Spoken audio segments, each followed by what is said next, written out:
এক দেশে ছিল দুটি ভাই। বড় ভাই কাশিম ছিল লোভী, আর ছোট ভাই আলী বাবা ছিল গরিব কাঠুরে।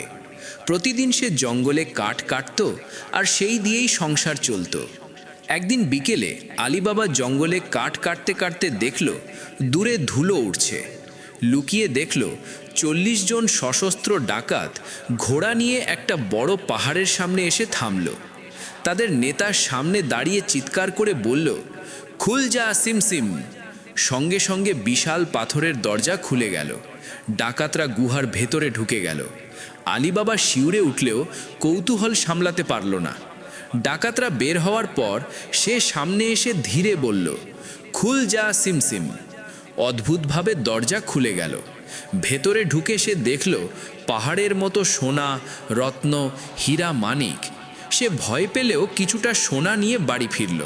স্ত্রীকে সব খুলে বলল এবং গোপন রাখতে বলল। কিন্তু কাশিম খবর পেয়ে গেল। সে আলী বাবার কাছে পাথরের গুহার মন্ত্র জেনে নিয়ে পরদিন সকালে সেখানে গেল।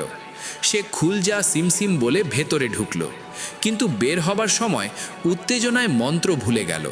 দরজা আর খুলল না।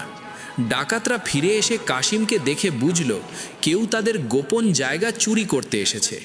তারা কাশিমকে হত্যা করে গুহার ভেতর টুকরো টুকরো করে রেখে গেল।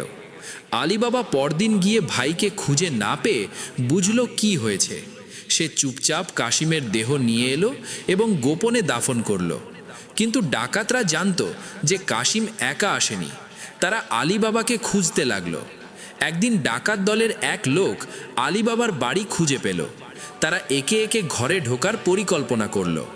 আলী বাবার ঘরে তখন কাজ করত দাসী মর্জিনা। সে খুব বুদ্ধিমান ছিল। সে খেয়াল করল যে বড় বড় কলসিতে তেল নেই, বরং ডাকাতরা লুকিয়ে আছে। মর্জিনা ভয় পেলেও মাথা ঠান্ডা রাখল। সে কলসির ঢাকনা খুলে ফুটন্ত তেলের হাঁড়ি থেকে তেল একে একে ঢেলে ডাকাতদের কাবু করে ফেলল। পরদিন ডাকাত সর্দার নিজে আলী বাবার বাড়িতে ভিক্ষুক সেজে এলো, কিন্তু মর্জিনা তাকে চিনে ফেলল। সে নাচ শুরু করলো, আর নাচের মাঝেই হাতে থাকা ছুরি দিয়ে ডাকাত সর্দারকে হত্যা করল।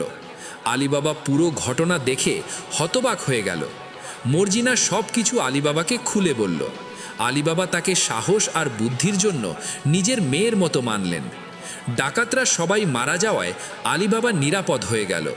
এরপর থেকে গুহার গুপ্তধন সে মানুষের উপকারে ব্যবহার করল। লালসায় নয়, ন্যায় আর উদারতায় তার জীবন বদলে গেল।